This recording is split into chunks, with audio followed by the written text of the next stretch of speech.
Good morning. Today we're going to chat about coherence and unity, specifically how to unify paragraphs and how to make your paragraphs coherent. Elsewhere, we've chatted about the meal plan, and I cannot really emphasize enough the importance of paragraphs that are focused and clear. The average student does not write clear paragraphs, and really, I think to a large extent it's because students have not been taught how. So, a couple definitions to begin with. Unity. A paragraph lacking unity jumps from subject to subject with no clear sense of goal or purpose. A paragraph lacking unity jumps from subject to subject with no clear sense of goal or purpose. So, you're moving from one subject to the next in paragraphs and there's no connection, let's say. Coherence. A paragraph showing a lack of coherence contains a topic sentence, and all the other sentences bear some relation to that controlling idea. Now notice this. All the sentences are connected to the same subject. This is different than what we said here. In a paragraph showing a lack of coherence contains a topic sentence, and all the other sentences are connected to that controlling idea in the topic sentence. However, the individual sentences are not knit together in any meaningful way. Because ideas are not clearly connected, the paragraph doesn't stick together. This again. So all of those sentences could be about the same thing, about the same subject, but the individual sentences are not knit together in any meaningful way. When I talk about coherence, what I mean normally is coherence has to do with whether sentences are related. That's typically how I define it. So here unity has to do with jumping from one subject to the next. Coherence doesn't necessarily have to do with jumping from one subject to the next. It has to do with, do we show in our word choice, for instance, how individual sentences are connected. Let me show you some examples to make this more concrete. First, an example of unity. Again, here's your definition. You might want to focus on this.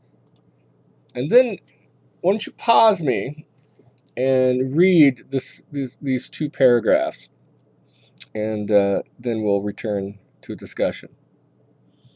Okay, so this first paragraph lacks unity.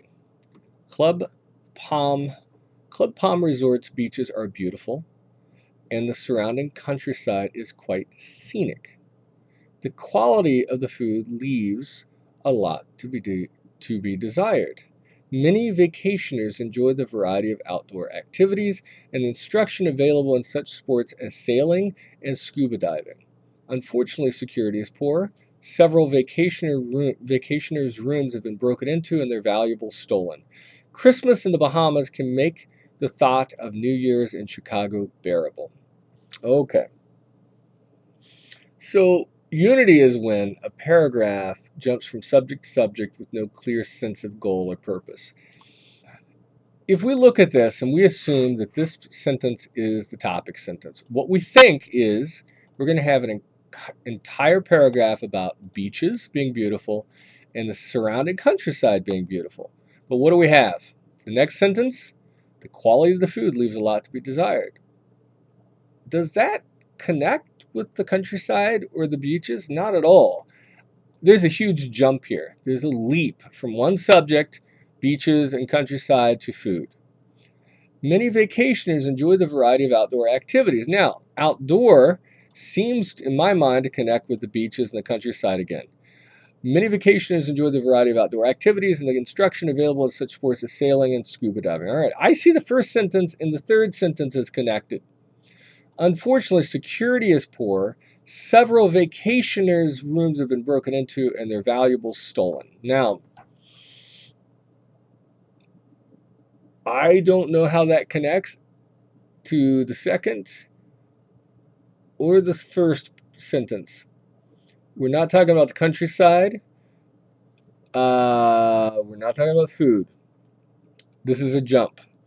Christmas in the Bahamas can make the thought of New Year's in Chicago bearable. There's a lot of a serious loss of unity here. There's a lot of jumping around from subject to subject. Very difficult to know what the focus of this paragraph is supposed to be. What is the overall point? Let's see what this revision looks like, how it fixes this problem. For vacationers sick and tired of the frozen north, a week at Club Palm Resort can provide just the midwinter thaw they need. Club Palm resorts are beautiful and the surrounding countryside is quite scenic. Many vacationers also enjoy the variety of outdoor activities and instruction available in such sports as sailing and scuba diving. Christmas in the Bahamas can make the thought of New Year's in Minneapolis bearable. All right, this is a huge improvement. But it's a huge improvement for a couple reasons. One, we now have a topic sentence that very clearly tells us what the paragraph is going to be about, right? So this paragraph is going to be about, the focus is on people who are in the frozen north and how this Club Palm Resort is going to provide exactly what they need, an escape from the frozen north. And if you look, we've got beautiful beaches. We have outdoor activities. This is also outdoors, right? Christmas in the Bahamas, yeah, and these things are both very, very connected. They're both about outdoor activities, and they're positive. This last sentence kind of repeats the first sentence. Christmas in the Bahamas can make the thought of New Year's in Minneapolis bearable, right? So there's a new topic sentence, but what they've also done is they've actually deleted things. This sentence right here, the negative, it's gone. The negative sentence here is gone. So how did they create unity? They deleted things. They deleted two sentences entirely and then refocused the entire paragraph around the positive. That's what you do to create a unified paragraph. Sometimes you have to delete things, and sometimes you have to revise the topic sentence. All right, so let's look at an example of coherence. So once again, pause me and read these closely to yourself. All right, so here's a paragraph lacking coherence. Club Palm Resort's isolation created dissatisfaction among some vacationers. The quality of the food was poor. People want a choice of entertainment in the evening. Most of us spent too much time together day after day. People expect to be able to go out for a meal if they feel like it. Now, coherence has to do with connection or relatedness between sentences. So here we have a sentence. Club Palm Resort's isolation created dissatisfaction among some vacationers. And then we have a sentence, the quality of the food was poor. Now, we understand the quality of the food was poor at Club Palm Resort, so we're still on the same subject. We could see how dissatisfaction could be connected with the quality of the food, but there really could be a better connection between these two sentences. Club Palm Resort's isolation created dissatisfaction among some vacationers. The quality of the food was poor. People want a choice of entertainment. Again, are we talking about dissatisfaction? Yes. There's dissatisfaction throughout this paragraph, but there's a jump between sentences. Let's see how. Let's just look at these first two sentences and see how these first two sentences are improved by this paragraph. So look at these sentences, and now let's look down here. Club Palm Resort's isolation created dissatisfaction among some vacationers. That, by the way, is exactly the same topic sentence as we have in the earlier paragraph.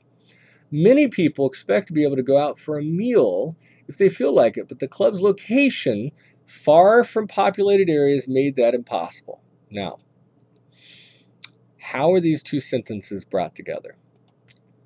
Isolation of the resort, and here we have a reference to the isolation of the resort right here. That's how coherence is improved. You repeat or you reference, location far from populated areas is a reference to this isolation. That brings those sentences together. Let's keep reading. To make matters worse, the quality of the food was poor. The isolated location also forced people to spend all their time together day after day. By evening, nearly everyone was ready for a choice of food, entertainment, and company. All right. Notice we have a repetition of this word, isolation, right? The word is repeated. That's one basic way of building coherence. You repeat key terms. Sometimes you don't repeat the word, but you repeat the idea or the notion, right? So this is a much better paragraph. You should have read this for today. There are three basic ways of building coherence. Now, it says micro-level coherence. In truth, there's coherence at the level of the essay. You want your paragraphs to cohere with other paragraphs. You want to have transitions between your paragraphs. But what we're talking about today really is micro-level coherence. In other words, how to build coherence at the level of the paragraph. They begin by talking about creating sentences in a paragraph that are parallel. Parallel, it's kind of hard to explain, but parallel sentence structure means having all your sentences in the same structure. So subject, verb, object. If you read a subject, verb, object sentence, and then all the other sentences operate the same exact way, well, there's consistency, and your reader starts to feel as if that paragraph is connected, and in fact, not only do all the sentences connect, but it also gets a sense that it's all very focused around one subject, because again, every sentence is beginning with the same subject, and then verb, and then object. Well, maybe not exactly the same, but they're parallel. Crucial things, though, really, and these are the two things I think that are most important. The two most prominent ways of building coherence are through repetition of key terms, and down here, transitional expressions, right? But let's look at this. The public typically has mixed reactions to the space program and NASA. Some people is a reference to the public, just think space exploration, see how space is repeating space, cost too much. Bill Starkson, a conservative taxpayer, he's one of those people, says 14 billion is what it costs to launch and maintain a manned spacecraft. All right, we've repeated space again, which is ridiculous. When a spacecraft is successful, the public is thought to approve of its nation's accomplishment. This is true by a small margin. Only 56% of the public approved the last successful shuttle. Now, you don't want to repeat the same words constantly, right? You need to repeat with a difference. So the public becomes people. If you simply said public, public, public, public constantly, that might be an example of poor repetition, and it might be mind-numbing. But yes, sometimes the simplest way to build coherence is you repeat something in a former sentence, and that repetition, the exact word or related word, is simply interweaving, connecting the sentences so that you see the relationship. Let's go down here.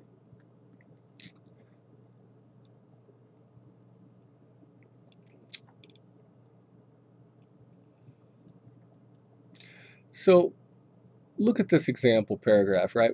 Here we're talking about transitional words and phrases.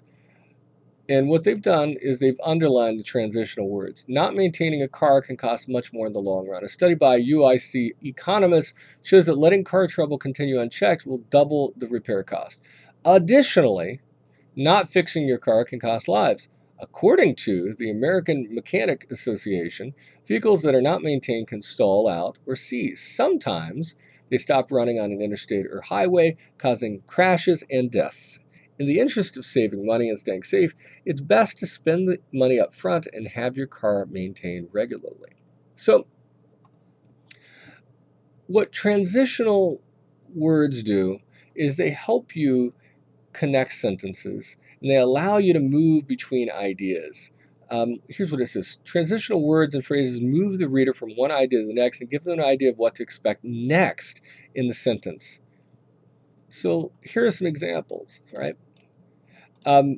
If you're writing a paragraph, you could write an entire paragraph which is chronological.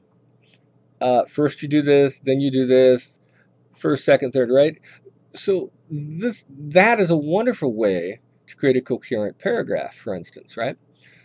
Uh, your paragraph is coherent because it's moving step by step in one direction. If you want to write wonderful, incredibly clear paragraphs, you actually have to think about your paragraphing. You have to read something like this. You need to understand it, and then you need to look at your own paragraphs and ask yourself, do all these sentences, are they all focused on one subject? Are all these sentences connected and related to one another? You have to, and some of you, I will recommend this, you have to read your sentences slowly, your paragraphs slowly, and actually study them if you want to improve. So once again, please review the meal plan and this particular document more than once before your first essay is due. And if you have any questions, please send me an email or stop by my office. Thank you.